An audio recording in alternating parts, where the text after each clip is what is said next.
I'm David Goldberg here with Sarah McGoldrick, and welcome to Media Gold, a podcast by the Gold Clover Group. Each week, we examine the top news stories through a digital marketing lens to help you improve your own communication strategy and effectively reach your audience. This week, we can't ignore the fact that COVID cases keep rising up all across the country. It seems like the second wave is ramping up and winter's coming. A lot of people think there's going to be possibly another lockdown. I'm seeing toilet paper flying off the shelves. I picked up a couple cases myself, the legal limit per customer, by the way. Um, yeah, like things you can definitely see people are a little more edgy and just being a little more cautious. So I think there's definitely and of course we're seeing the numbers go up. So I think there's definitely a sense of worry on behalf of businesses about what this means for them. As you know, at least in our part of Canada, the snow will be here soon, which means things like patios will be closing down or just not as easy to run. So it's time for businesses to reevaluate how they're going to market in the wintertime. So let's get started with how businesses should leverage social media during a pandemic.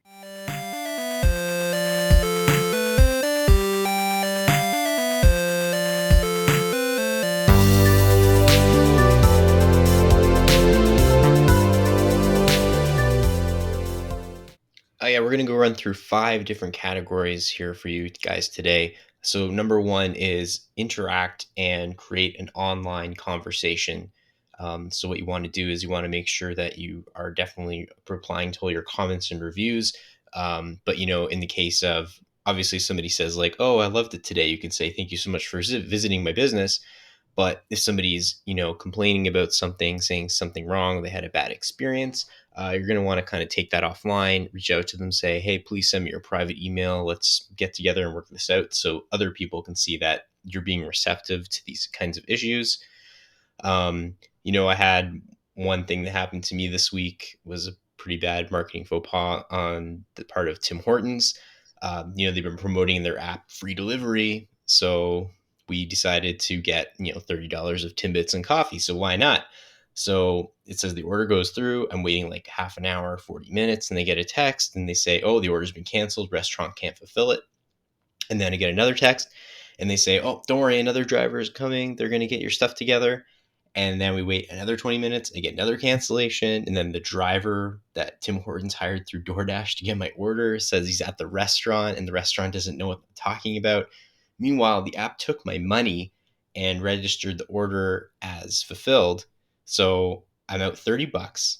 I have no Timbits and I have to spend almost an hour and a half on customer service on the phone just to start a case. And they say somebody will get back to me through email. So pretty big fail there. That was just kind of a bit of a side rant. You can tell I'm pretty upset about that. And the issue isn't resolved, and it's been how many days now? It's been 3 days now. Yeah, that's a long time to wait on some Timbits. Yeah, I mean, if I should have been all over them on the Twitter there. I guess I'm too patient, too nice a guy. But I'll follow up, and I will let you guys know next week how the Timbit saga is resolved. But back to how to help you guys with your issues. Back to interacting, creating online conversation. Use your Facebook and your Instagram and your Twitter, your social media. Tell a story about how you sold something. You say so and so came into the store today and they were looking for a special gift for somebody, and our associates were able to tailor make this experience for them and help them find something. Just create that goodwill on social media, something that people want to share. It might make them think, oh, maybe this is the place I'm going to find that special gift as well. Tell a story, even, if it's something that the customer wasn't satisfied with. Oh, we accepted a return, so don't have any worries about coming in here and taking something home and trying it out. And especially in these times, just try and keep your messaging positive. Try avoid dwelling on the words like pandemic and COVID specifically. Use words like safety, how safe it is here, how we're using safety protocols to have the best shopping experience. Try using terms like uncertain times, unprecedented times, times like these. Yeah, that sounds good. It's definitely important to keep the conversation open and honest, which kind of leads us into our next point, which is how to showcase your products in an open, honest way. So there are many different social media tools available to people right now. We have Facebook, we have Instagram, we have Twitter. At this point, you should be using those social media tools as a catalog for your products. So don't just post generic pictures or pictures that won't sell. Take the time to post specific products, be detailed about what these products are. Don't just say, we're selling a pair of pants. Say that you're selling a pair of Levi's jeans, the 501s. They're available in this color, in this style, in these sizes, so that people don't have to spend a lot of time on the internet trying to guess what you have available. Um, Use it as an opportunity to highlight what you have and encourage people to come into the store or shop online. And that's where the conversation, it's important to stay open. Is have the chat options available, so if someone wants to know more about a particular color or style, size, whatever, you can reach out to them or they can reach out to you and get the details that they need. And use the tools as well, the social media tools, as a chance to create demand. So don't be afraid to say, we only have three left in this color or five left in this style, so that it generates some buzz. It makes people want to get in and buy your product before they're gone. Yeah, I can't tell you how many times I've seen that thing on Amazon where it's like something I've been searching for, and the seller only and they say only like two left in this size, and I have to admit it's made me click the buy button a lot quicker a few times. Definitely. Number three we're looking at today is highlight what sets you apart from the chains. So as I just said, we're talking about Amazon. Why should somebody come to leave their house, the safety of their house, and come to your store, put on a mask, put on the hand sanitizer, maybe like take their kids with them. So you have to highlight why they need to have this special experience. So it's special products that you can't get anywhere else. So maybe it's something local artisan stuff that's only made in the city where you live.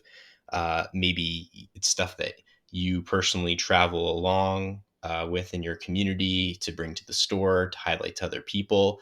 Maybe it's products that are going to support special causes, and also we're talking again about Amazon. But maybe people don't want to come to the store, so maybe you are offering delivery, but personal delivery right to their door, and maybe somebody feels more comfortable having somebody from their neighborhood delivering something to their door rather than just a random UPS guy or somebody licensed out.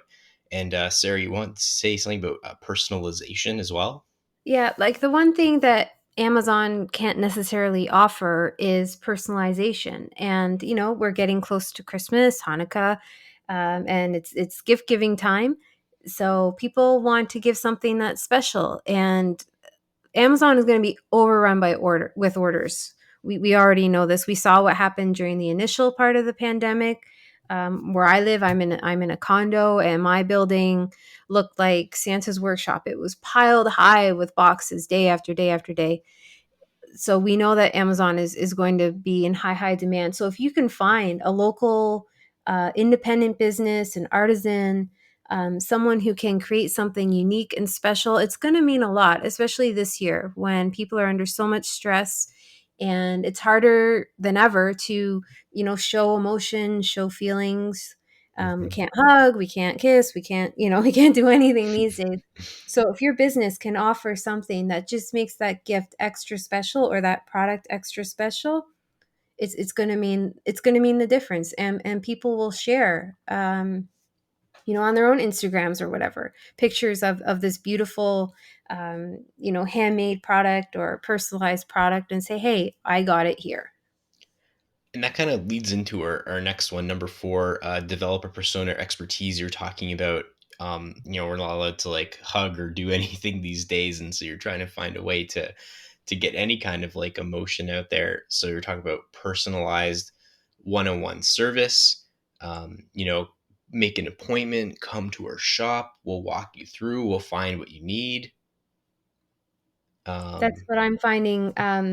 with a couple of the stores I like to shop in. I mean, space is limited, particularly in cities. Stores are not big. Hmm. So they can only let a few people in at a time. But if your store can offer some by appointment type viewings of products after hours, or just, during the day when it might be a little bit quieter and someone is a little bit leery about coming in where there might be a bunch of other people there, if you can say, we can have you come by at 2 o'clock. It'll just be you and I in the store, and I can walk you through the products and we can go into detail. Develop that persona, that expertise again that you're not going to find with chains or the big online merchants. Can really create a new level of connection with your customers, and again, make them want to come back. You know what will really make your customers want to come back is if you will let them use the bathroom. I think that's one of like the worst parts right now is that nobody will let you use their public washroom right now because obviously they have to like probably basically clean it every 15 minutes Yeah. and people just can't guarantee. But all jokes aside, that would bring them back, which is our last number 5 today. How to bring people back in this time because every customer is just so precious right now. A lot of people are stocking up and they might be barricading themselves in their homes very soon. So we're talking about you adding extras, gifts, deals for repeat customers to build loyalty. There's this, it's as simple as having like a punch card. They go to this business where I live. It's called Soul Provisions, and they just opened this past summer in kind of like a rougher neighborhood, and they sell popsicles.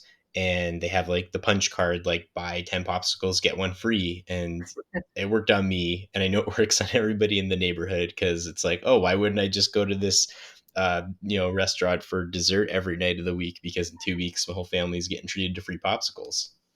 Exactly. There's a pet shop around the corner from me who, he's small, independent, very neighborhood oriented. Obviously, his biggest competition would be PetSmarts or just ordering online.